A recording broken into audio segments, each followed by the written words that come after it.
So everyone's suddenly calling Hope a hero after her big win today. Really? Because betraying an entire family is a win now. Let's not forget, she stabbed Douglas' family in the back. That's right, the same little boy she supposedly loves like her own. But don't bother looking for any mention of him from her. You know, it's almost like she's forgotten about him altogether, probably because she can't even bother to show up for her own daughter.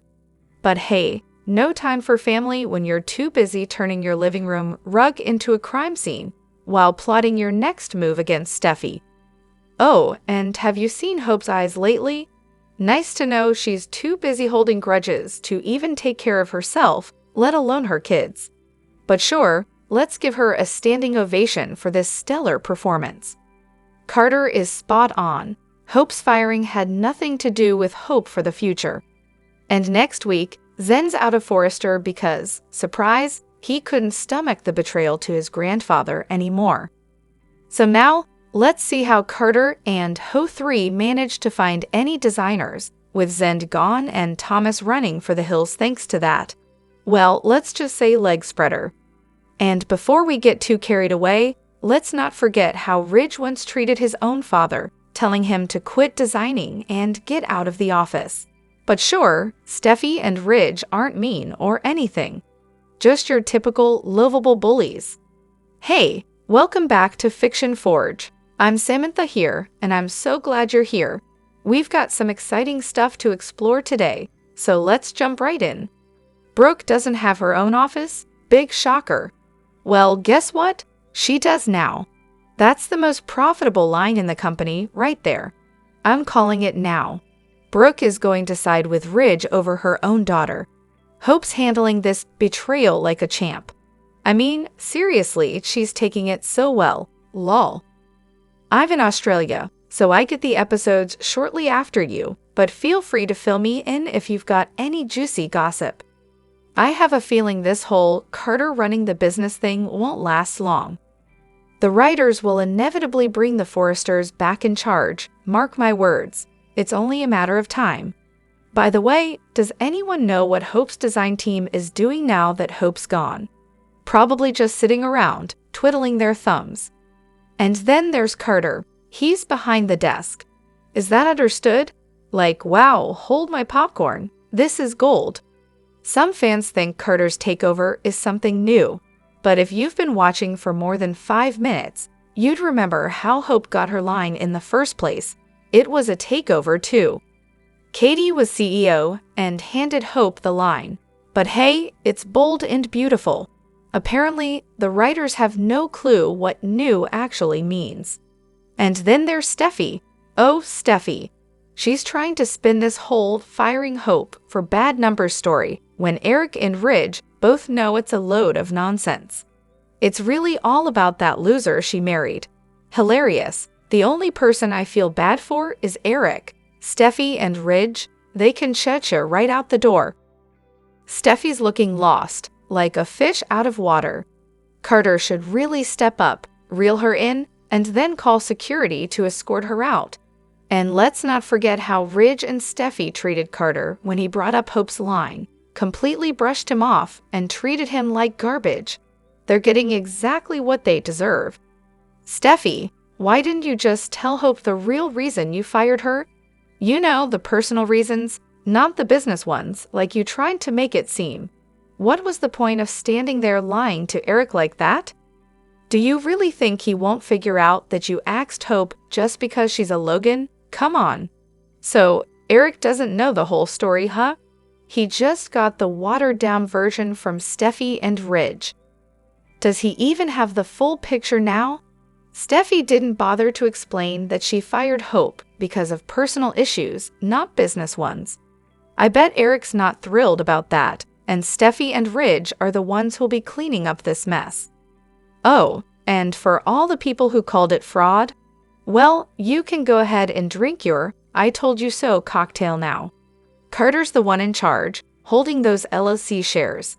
Maybe everyone should pay a little more attention before they start running their mouths. As for all the Hope and Carter fans out there celebrating, go ahead and pop those champagne bottles. But don't get too comfortable. When they finally get their company back, it'll be game over for their little soap opera. Hope and Carter won't even be allowed anywhere near Forrester, and let's be real, Hope will dump Carter faster than you can say bad decision. And why is everyone so hyped up about Carter and Hope taking over a company that Carter hasn't even invested in? Oh, that's rich. And as for Brooke, don't even get me started. A top executive with no office, just sitting in the hall or perched at Ridge's side table with a laptop? Seriously? A real top executive would have their own damn office, not be treated like a glorified temp. The show's getting really interesting now. Carter's all fired up, saying, "I'm not going anywhere. Is that understood?" Well, that's great. Let's just hope he actually makes the company better, and that everyone realizes they've been treating people like dirt. As for Steffi, she's a walking case study in addictive behavior. She went from being obsessed with Liam and drugs to being addicted to power and revenge against the Logans, specifically Brooke, who she blames for everything. Honestly, at this point, Steffi needs some serious therapy, and not the kind her mom offers, because that's not helping anyone. This is a woman who's been shot, left for dead, taken lives, and caused endless pain, yet keeps moving forward like it's no big deal. That kind of stuff doesn't exactly keep your mental health in check. Let's not forget, this is the same person who tried to take her own life when Bill chose Katie over her. Taylor, sweetie, maybe it's time for a psych evaluation for both your daughter and your ex-husband. Just a thought. You can stop focusing on everyone else's problems for once and maybe, I don't know, get a life. And as for Hope, she was involved with Carter before she got fired, and she actually cares about him. Stop pretending she's just using him. Newsflash. It was Carter's idea to take the company. Why? Because he's tired of the bullying. That's a fact. Hope's backing his ideas because she believes in them. Next week, fans are in for a treat when Eric Forrester, John McCook, reacts to Carter and Hope's little betrayal. He'll probably sit there and wonder if all this drama could have been avoided. Spoiler alert, it probably could have. Eric might even reconsider the current FC structure and start planning some damage control. He'll likely have a heart-to-heart with Brooke Logan, Catherine Kelly Lang, hoping for a peaceful resolution, though it looks like Carter and Hope are too angry to listen to reason right now. Oh well, good luck with that, Eric. Once the rest of Forrester's partners and buyers realize Carter's in charge, the business is going to tank. The fact that people are actually celebrating this is proof they don't know a damn thing about business. This move is going to destroy Forrester, not save it. Hope's lying is already irrelevant, thanks to her ridiculous decisions. And do people really think the Forresters are going to work under Carter after everything he's done? They should just quit and start a whole new company. Remember how Stephanie took the company back from Brooke and gave Eric full control? Or how Steffi fought to get it back from Bill? This whole thing, it won't last. But hey, Carter's a hero, right? He's standing up for the little guy, not letting the bullies win. I mean, he was so tired of watching people be treated like garbage. And the cherry on top? He and Hope are in love. What a fairy tale. And speaking of Hope, wow, I am loving the fact that she's finally becoming exactly what everyone accused her of being. About time, honestly. Maybe this hopeful version of her we've been seeing is gone for good, and you know what? Good riddance. She's been pushed to the edge, and it's about time she stopped letting people walk all over her. Finally, she's manipulating the situation to benefit herself. Steffi's been doing it for years, so it's nice to see Hope finally standing up for herself for a change. Oh, and Steffi's excuse for firing Hope. It's all about the numbers. Yeah, sure. That's a lie. Steffi herself admitted it was because of Finn. And Ridge? Well, now he's been evicted from Forrester Creations. Hey Brooke, maybe it's time you kick his ass out of your house too. Ridge, you might as well admit it. Steffi's the one who caused this whole mess, not Hope. And let's be real, Carter's got the upper hand now. So say goodbye to Steffi, or should I say Stuffy, as you all like to call her, and hello to Hopeless Hope. Seriously, just rewind and watch that again. Talk about a payday. This was better than the Mike Tyson. I hope Carter and Hope enjoy their 15 minutes of fame because, trust me, it's not going to last. The Forresters always come out on top. But really, if Finn had just told the truth to Ridge in the first place, none of this would have happened. Now look at what's happening to your poor wife. Honestly, I find the show entertaining. I have my love-hate moments with all the characters, but let's face it, a lot of people don't like the idea of a black guy taking over Forrester Creations. And some of the complaints about how the Logans have been treated, yeah, they're valid. I'm betting that Eric and Ridge are starting to regret how they've treated the Logans all these years. Sure, Brooke was with them, but let's not pretend they didn't use her too. And all the other women who were just looking to be liberated. Honestly, I'm just trying to figure out how Bradley Bell is pulling in the viewers. But I've got to say, this is a solid storyline for B&B fans who look like Carter or Brooke. Don't at me, I know some of you disagree, but what do you think? Bradley Bell is really trying here. Oh yes, Carter is absolutely killing it, and I am living for it. As for Eric, don't worry, he's got this. He's going to grow that company, make a fortune, and show Ridge exactly what it looks like to be a true leader. Eric will always be the owner of Forrester Creations, and Carter will remain fiercely loyal to him. Meanwhile, Ridge, well, you can just keep playing dress-up and pretending you're the designer of the century. And Steffi? Honestly, she might as well be the receptionist, since all she seems to do is dress like she's on her way to a disco after hours. As for Desperate Taylor, please just ban her from the building. She's out of touch and in need of a real job, not a seat at the table. All you fans of Messy Ridge and Stuffy Steffi can just accept this. Carter and Hope Logan are now running Forrester Creations. Now, I've got work to do, so out of my office, thanks. Ridge, seriously, quit. Don't even think about being the lead designer anymore. Eric and Ridge, sure, they're talented, but maybe it's time they start their own company. Oh, and can we just imagine if Stephanie were still around? Carter and Hope would be running for the hills. If Ridge had only muzzled Steffi, none of this mess would even exist. Let's be real. Ridge and Steffi were running Forrester like a monarchy, treating the rest of the Forresters and Logans like peasants. But now, with Carter in charge, hopefully, Forrester returns to being the family-run business it was meant to be. Under his leadership, it's going to rake in the revenue, and once that happens, maybe the founding family will actually appreciate him. Sure, the road won't be smooth, but hey, there could still be a happy ending in all of this chaos. Wow, where do I even start with this mess? Brooke stabs both of her daughters, Hope and Bridget, in the back. And we're still supposed to think she's some kind of moral compass. Please, what does this say about Brooke? She'll put Ridge, a man she's not even married to, above her own daughters, trash talk Hope, and still keep his ex Taylor around as some Plan B, talk about class. And don't even get me started on how Brooke should never have told Ridge about Carter and Hope's little plan. Can't stand Brooke or Steffi. They're like two peas in a manipulative pod. And Ridge, oh Ridge, you get to lock lips with Shauna Fulton and Quinn while married to Brooke, but now you want to judge Hope. What's the deal? Hope's not married, and she's definitely not cheating on anyone, unlike some people. And let's talk about Sheila Carter.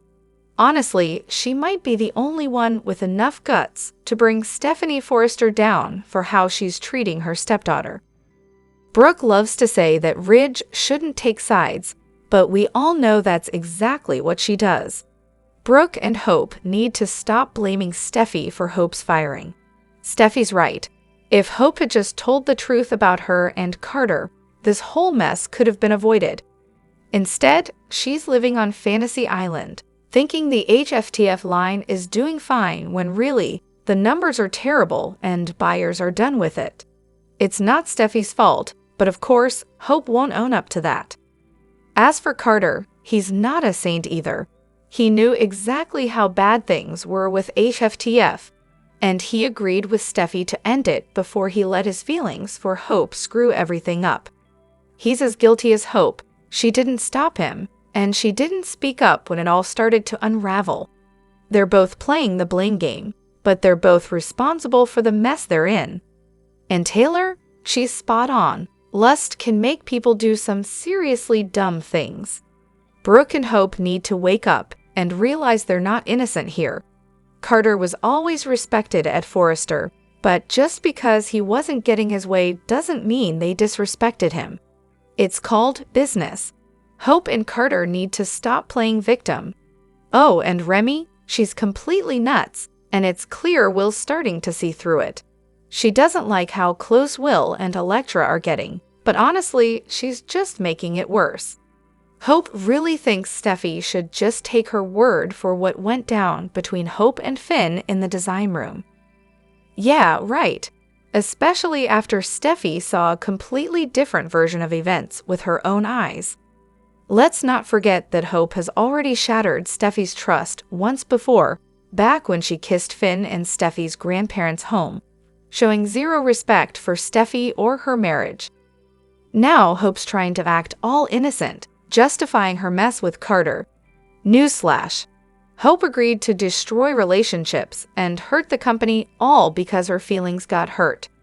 This entire mess could have been avoided if Hope, Carter, and Brooke had just come clean like adults instead of playing games. If they had, maybe Hope wouldn't have gotten fired. But nope, this disaster is on Hope and Carter. Honestly, Brooke should just get Ridge and Taylor together in public, hand Ridge off to Taylor, and say, "Here, take him. I'm done with this backstabbing, spineless, heartless jerk. I don't have time for him anymore." And let's talk about Ridge for a second. Why didn't he tell Brooke that the out he gave Carter was to leave Hope and never see her again, considering all Hope does is use men? That would have been some honesty for a change. Can we just laugh? It's getting so ridiculous, it's almost funny. Hope and Carter, once the golden couple, are now total dark horses. Steffi, who used to be fun with a bit of a wild streak, is now a total wreck, angry and unreasonable all the time. And Thomas, the guy who was always troubled, is somehow a hero now. Liam and RJ, MIA. They're important characters, but it's like they've been forgotten. The whole company takeover plot? So stupid. How much better would it have been to have Hope, Carter, and the Logans just start their own company? As for Bill, he's just hanging out on the sidelines, and the endless will they, won't they with Katie is beyond tired. At this point, nobody wants Ridge and Brooke together, not a soul, and trust me, I used to be a die-hard Bridge fan. Ridge is a bully who has zero respect for Brooke, and she's completely lost herself in this mess. Taylor deserves so much better, too.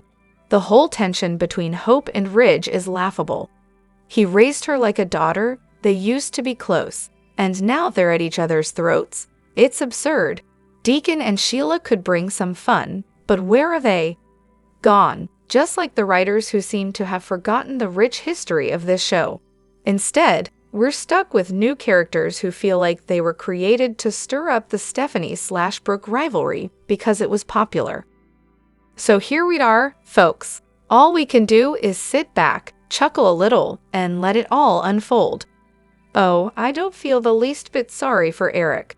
He had every chance to step in and intervene, but he didn't. He should have known better than to let Ridge and Steffi take charge. They're terrible leaders. And don't even get me started on his idiot punk of a son and his tyrannical granddaughter. Eric lets Ridge and Steffi walk all over him, and now he's supposed to be a victim. Please, I'd feel bad for him, but he's enabled Ridge's nonsense for far too long to be deserving of any sympathy. As for the mess with the line, classic Steffi sabotage. She convinced Thomas as lead designer to bail and head to France, completely tanking the project. Then she turned around and pinned the blame on Hope. It was all part of Steffi's plan, and it's working like a charm. And fireworks at Forrester? Oh, I'm loving this chaos. Watching Steffi and Ridge, too, get knocked down a peg or two is going to be so satisfying. Sure, I feel a little sorry for Eric because he's a genuinely good guy, and I get that the Forresters were hesitant about Carter's plan. But this storyline, it's drama, and it's about to get even more interesting. So for all the legal experts out there, is Justin talking out of his you-know-what, or is he actually telling the truth today? When Justin claimed everything was legal, I had to do a double take. I mean, seriously, legal? I called BS immediately. Wouldn't the paperwork filed by a new manager trigger some kind of investigation, especially when said manager was just fired 2 days ago? This would be a little easier to swallow if they were just saying, "Yep, he's the boss now because we decided so for the storyline." But then they go and mention company shares. And here's where it gets really fun. Isn't there a rule where one person can't just control all the shares of a company? But Justin? Oh no, he claims he does control all of them. So now I have to ask, is Justin speaking complete nonsense, or is there any truth to this mess? And let's not forget, once it came out in court that both Ridge and Steffi signed those papers under false pretenses, the whole agreement's toast. Carter's not off the hook either. He might be facing jail time and disbarment. So yeah, all of this legal magic Justin's spouting is pure BS. What really gets under my skin about Carter? Oh, it's easy to look like a genius when everything's already in place, and billions have been poured into it. If you and Hope are such experts, why don't you just start your own company from scratch? Oh, wait, you can't. And let's be real, Hope doesn't design a thing. She's just the face. I'm not here to hate on Hope or worship anyone else. They're all equally annoying, in my opinion. But hey, that's just me. Drop your thoughts in the comment section below. Do you agree or disagree? Don't forget to like, subscribe, and hit the notification bell for more updates. Your opinions matter, and I will see you in the next video. Thank you.